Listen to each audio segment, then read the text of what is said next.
business minds and thought leaders share the secrets to success. Welcome to Call Me Successful. Antony Thompson. Here I am. Welcome. The collaboration I think the world needs. The world's been missing it. This is the missing piece, yeah. Mate, we're very excited to have you in here. You've built a really cool business. You're doing things a little bit differently than your way. Yes, trying to. Or up in Petrie. Up in Petrie. How's business? It's awesome. It's awesome. Yeah. Just to make this all about me, but it's great. I love going in every day. Yep.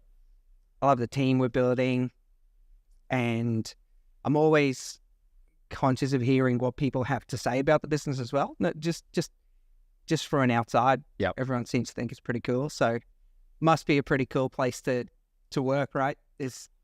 I think a lot of your ads, I love how you're kind of taking the piss a little bit, like it's a terrible place to work. Yeah. Don't bother working here. Yeah. Is that working? Yeah. Good. I think it's the whole, don't buy this product, it sucks, but it's an ad, but I've always been this kind of guy that my humor's always been take the piss out of myself, right? Yeah. Like, just because that's just what works. People are like, oh, did he say that about himself? Like, people, I think that's just always been my thing. And I'm just like, yeah, just put it out to the world.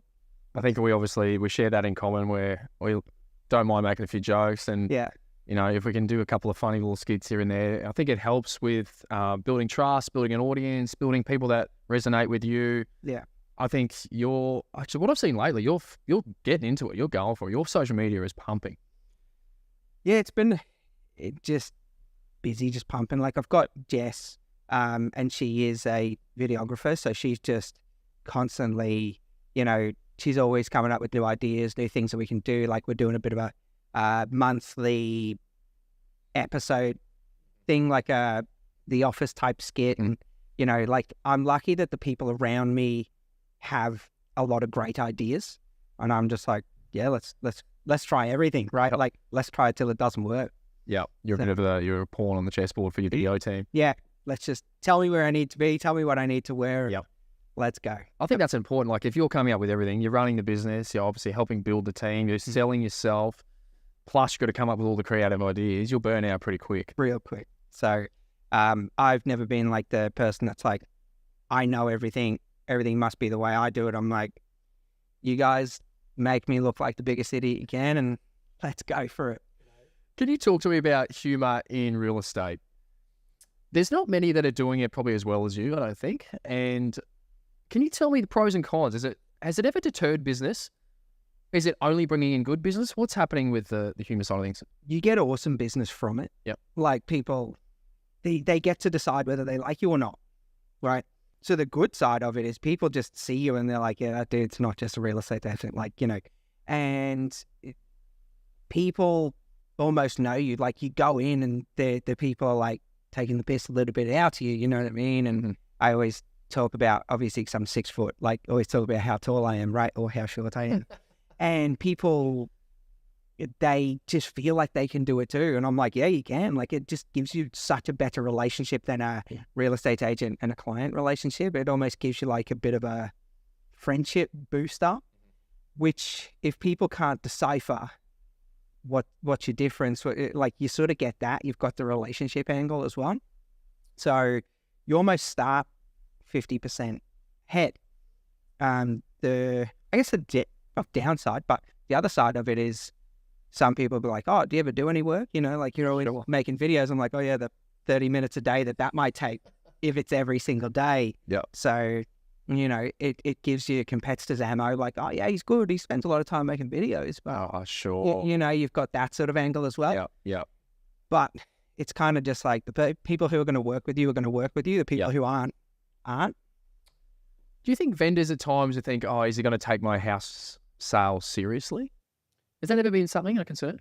Not a concern enough to make me stop doing it. Yeah, sure. I think the last thing that I want to be doing is doing that constantly. I think the only time that comes across is if your level of service drops because of what you're doing. Yeah. If you haven't called the seller in 3 days and they see you uploading a video, they're like, oh, no wonder he hasn't called me. Yeah. But if your level of service is the same, they're like, yeah, he just makes videos in his spare time, but just good at selling my house. 100%. Like your results are showing that it's working. Yeah. Your business is growing. So been in business 3 to 4 years. Mm-hmm. Can you talk to me about the start of that? Like you must have had that many challenges, I'd imagine, from starting your business and evolving it into what it is today. I think I saw you doing over 120, 130 sales a year now as a business. Is that right? Yeah. I think so. Goal for this year, realestate.com works on like a 12-month thing, but our goal for this year is 200 sales. Amazing. So, which I'm pretty confident we'll hit, like tracking listings versus. So, it's always if we started at literally zero, right? But just there's 3 of us, and then my sister joined, and then Talia came, and where I'm at right now is just like somewhere I didn't plan to be or expect to be. I've just been going with it. Cool. Yeah. So it's been. Sorry, you asked about challenges. Yeah. The challenges have probably been myself.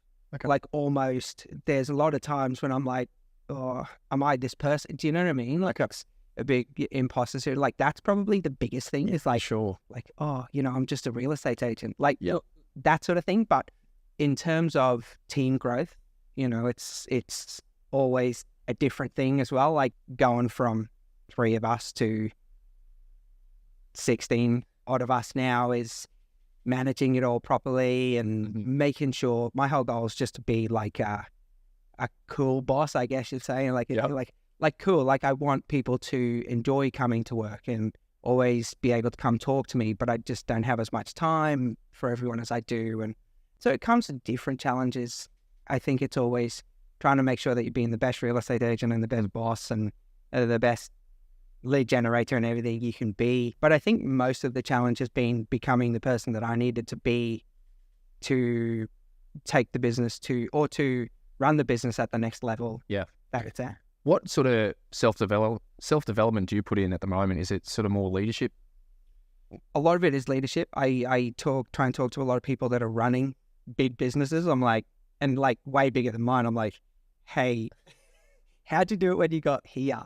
Because for them at that point, like it seems like a dream. They're running 100 staff. Like it's like, oh, I remember when it was that easy. Or they'll be like, hey, this is what you probably would benefit from next, or this is what I wish I implemented earlier. There's that. There's, a lot of like audiobooks and stuff like that I try and listen to. And like coming here was great. Yeah. Because I just had, an hour and a bit to listen to an audiobook, which I don't have as much time to sit down and do. But yeah, like just looking for people that have been in that position that will now look at it and be like, yeah. I think that's so important. And I'm a bit the same. Like I always try and look to my mentors and put my ego aside. I'm very young and fresh into this whole game, and I can definitely take acknowledgement of that. And I look to people that have made these insane businesses. Avi, being one at AKG, has built something from the last 6 years, is doing about 800 sales a year. He has a property management rent roll of 2,600. It's just exponentially climbing. He's always looking for the next, and he's always looking for the next. And it's really cool to be a part of and have my little place in it. So I can imagine what you're going through now, looking to get 200 sales for the year. Been in business a few years now. Your staff are building. Yep. There's going to be more and more hurdles which come your way, and you're like, no, we can combat it with this. Yeah. Oh, it's huge. Like for me to take over I've actually been once offered to look after an office, and I was like, no, thank you. Yeah. No, thank you. So in terms of your staff, I see that you've actually got some cool people that they seems like they resonate with you too. Like I think that's part of your probably recruitment plan is you've got people that are funny, they're cool, they're similar, and they're a bit extroverted, I suppose. Has that been all part of the plan? Plan is a loose word, right? But I think I was so lucky with the people I started with that I had the boys there at the start, and we were all so similar that whatever I did, they could just bounce with and roll with and all that sort of stuff. So at first, everyone seemed to be similar, and then obviously as you grow, it's like, how similar? You can't just keep finding everyone that's like a clone. Yeah. So, but it's like, our whole thing is like, not a certain personality, but it's kind of like we need people that can take jokes and that kind of stuff. It's that industry, but it's that it's that office. Like we need people that are fun and professional, which is like coming from a corporate world. We got a guy who works with us now, Todd. He comes from corporate, and he's like, he's understanding the difference between that in the office. So the recruitment plan is get people that will fit. Yep. Not necessarily look, talk, walk the same, but just get people that'll slot in. And, we like to work ideally with people that you're there 12 hours a day. You don't want to hate people that you work with. So we just try and keep that kind of person in the office. But recruitment plan, it's not specific to one kind of person. It's more so an adaptable personality. Someone who's not going to cause too much trouble. That sounds great. Yeah. Sounds good. Sounds easier on you. Yeah. Where's the company heading in the next 5 years? Are we going to see you multiple offices, multi-100 million GCI? What's going on? Mate, next 5 years is just, honestly, the genuine plan is keep going with the flow. Like, if that's growth, then that's a lot of growth. If that flattens out, like, I genuinely wouldn't be disappointed if this is where it got to, because I still can't believe how far it's come. I'm excited for what it looks like, how far we've got to go, and definitely got an office that can use the space and grow. And we will still be trying to grow over the next 5 years. Like, do we want to get to, 1,000 sales, 100 people? I think everyone does, but I think I want to make sure that as long as I'm in touch and, like someone like Avi, who's just got, I'm sure it probably doesn't feel like it to him, but he's just got his finger on the pulse for everything, right? Like from the outside, he's just got it covered. So as long as I can do that, and even if I've got to, swim like hell to keep it going, I don't mind. But as long as it does, until the wheels start falling off, I'll just I'll just go until I can't. Yeah, I guess is the plan, right? Sounds like a good plan. Yeah. It sounds a bit, you're not thinking too much into the future. You're probably not sitting that anxiety. Like we're running what we're running right now and it's working, and let's keep developing and growing. And do you see yourself coming off the tools at all? Will you always be a selling principal? From my conversations with people, I think it gets to a point where you just can't do both. I sort of, towards the end of last year, I took my foot off the pedal a little bit, and I was like, maybe, I'll try and just go full-time business owner. And it wasn't the right time. And, it got to just after my wedding and stuff, and I realized, okay, I'm going to get back into it proper. So I think I will. My goal is by the time my kid's playing sport, I think, I'd rather not be doing openings on Saturday. I'd rather be at the game and watching and being a really big part of my kid's life and stuff like that. So I do. I don't have a date, it must be by X date and all that sort of stuff, but it will just be, I think when the time's right, I will look at just slipping out and then just managing the business from there. From what I see on the outside with you, you seem to have like a really good work-life balance. Like it seems like you do have time to spend with your kids and wife, and you get to, I think you've been on a few holidays from what I've seen. It seems like you're having fun at work, throwing a few videos out there. Obviously, life is not that easy sometimes, and there's things that get thrown at you. Yeah. But how do you go managing all of this? You just do, right? Like I suppose it's real estate's a thing that you are a real estate agent, right? Not just when you're in the office, you get there at 7:30, you don't just become a real estate agent when you get there. Like you're a real estate agent when you wake up and you're brushing your teeth. If you go to the beach, if you go on holiday, like you are an agent. So the work follows you, right? It's no secret. I think I've now managed to, I understand that it's part of my life, and so does my wife. Like she has from day one, she knows that when you got to work, you got to work. Sometimes you miss dinner, or sometimes you there isn't a, hey, I'll be home at 7 tonight. It's like, I'll just be home when I'm home. Yeah. Try and let her know as much in advance as possible. But I also try and like make sure that, because the last thing you want to do is burn out and then hate everything, right? So work-life balance it's almost a myth for a while, but it's also important. Do you find that you just enjoy what you're doing every day, that it kind of feels like you don't have to balance anything? Yeah.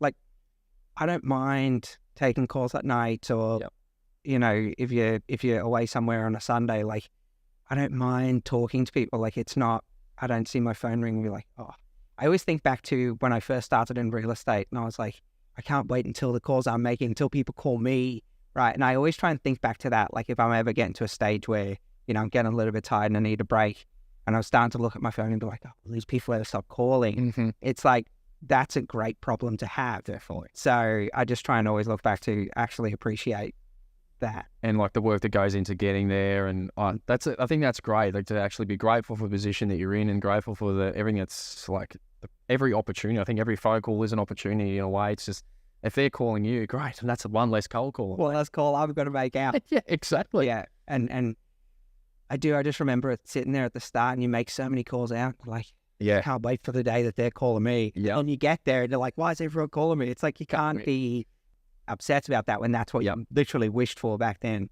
So, well, you can be, but you shouldn't be. Yeah, absolutely. I mean, for you, you're such a, you're so great at this, this new digital world and you're doing so much marketing. And that my next question, I guess, is with your calls and the traditional marketing, door knocking and DLs, are you still doing all of that?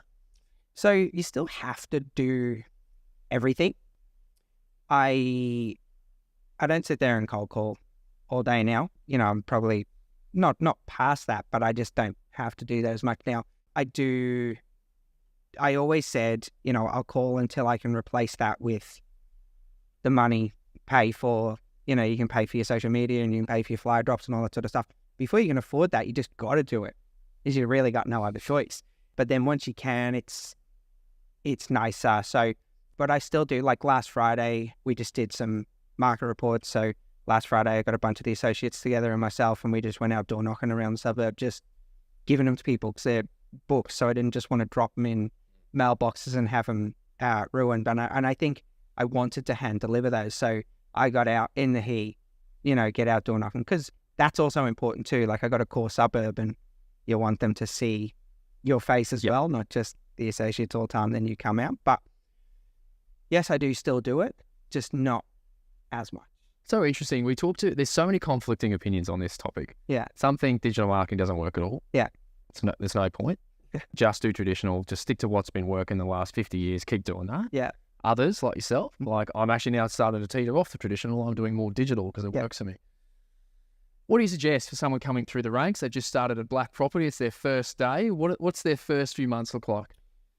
I tell them, you're going to have to be on the phones until you don't. Some people just get into it straight away and they're like 2-3 months in and they get on a bit of a roll. Some people it takes 6-12 months, but real estate works for everyone. It's just the time that differs. Some people it just takes a year or two. It took me quite a long time just to get into my swing when it first started. But I always do tell them as well, make a social page or start making real estate part of your social page early. One thing I regret is, not regret, but back in, 2017, 2018, it was a lot easier to build a following on Instagram. And I just never used to post real estate stuff on there. I didn't really use Instagram that much. And I'm like, if I did that now, it would be a whole different story. But I tell them if they start, because if people start knowing you as the real estate agent, they're not going to call you tomorrow.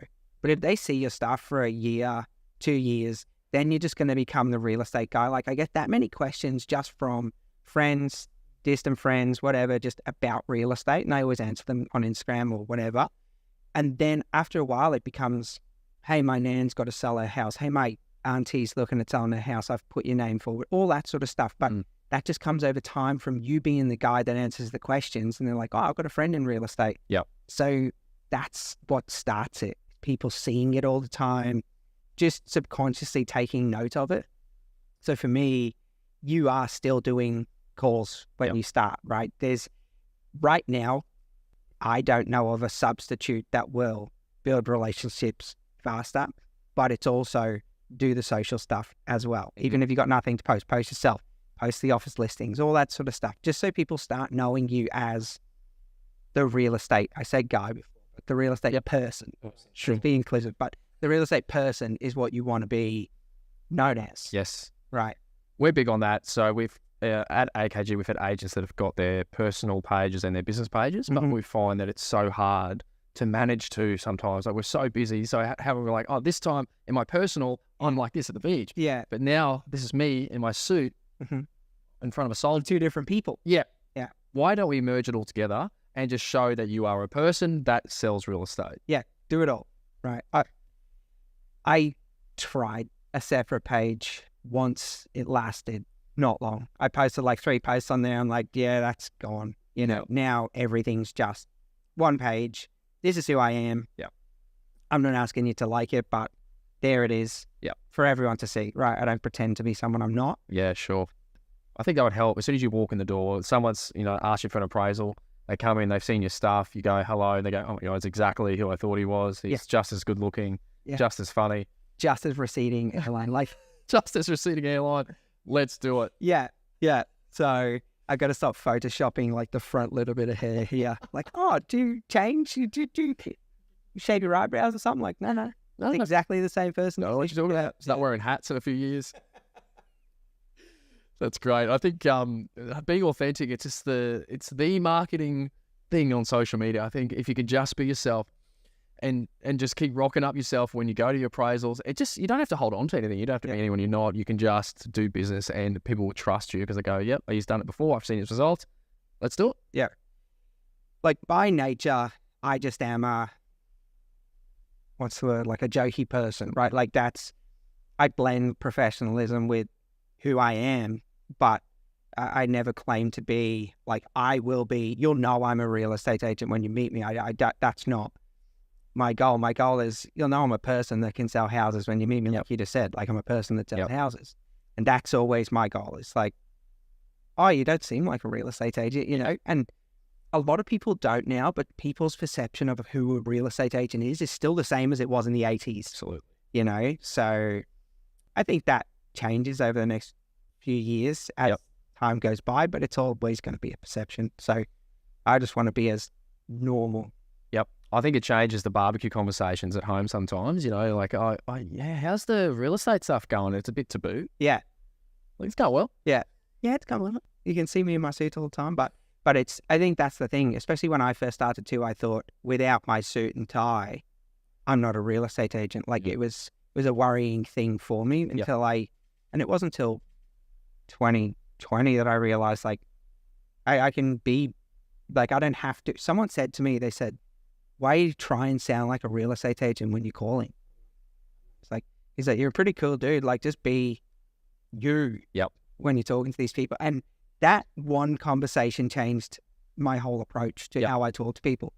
He's like, you're a pretty cool person. And then you get on the phone and you become a real estate agent. And he's like, it's cringy. That's the word. Yeah, and I'm like, oh shit, okay, I better fix that. So I just switched it and was who I was, and I was like, oh, good advice. One thing that I do, which is I always see how I go with it, is when I'm at Subway, which isn't very much anymore actually. It's dropping off the Subway, but every time they put the bread in the oven, and there's that minute awkward pause, and everyone's still there.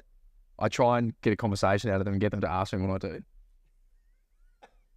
Everywhere I go, I try and get someone to ask me what I do, just so I can tell them, oh, yeah, I'm in media, I do this for real estate. They go, oh, cool. Another guy yesterday did it too. And he's like, what are your prices? I've got to get you set up with my mate. He's in real estate. He'd love to work with you. He's like, oh, sweet. Yeah, right. So you're just trying to create that conversation. Literally.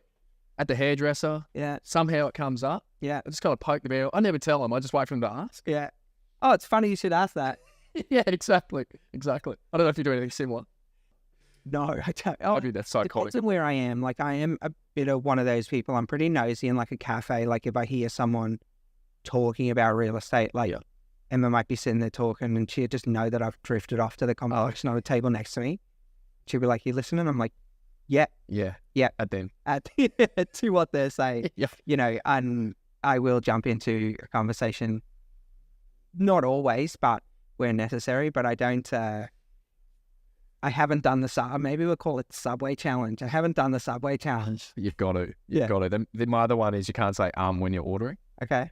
That is hilarious if you do it with someone, because usually you'll go, I'll just get the Old English. And the lettuce, and it's... I say please after everything that I get in and I'm like, I don't have to say this many pleases. I'm the same. I'm like, can I please get this? Can I please get this? I'm like, I've said please like 600 times. That's so funny. I think at Subway I'm the most polite I've ever been. Yeah. For some reason, I don't know what it is. I feel like that because I always feel like food people, because I get copied the most, right? People are hungry. If it's busy, they're just getting, more and more grumpy and all that sort of stuff. And I've been in Subway that many times where people are just like, you can see that the person's angry. I'm like, dude, this person's just doing their best to make you a sandwich. Like, no, the hell? Salt and pepper. Yes, thank you. That'd be lovely. That'd be so amazing.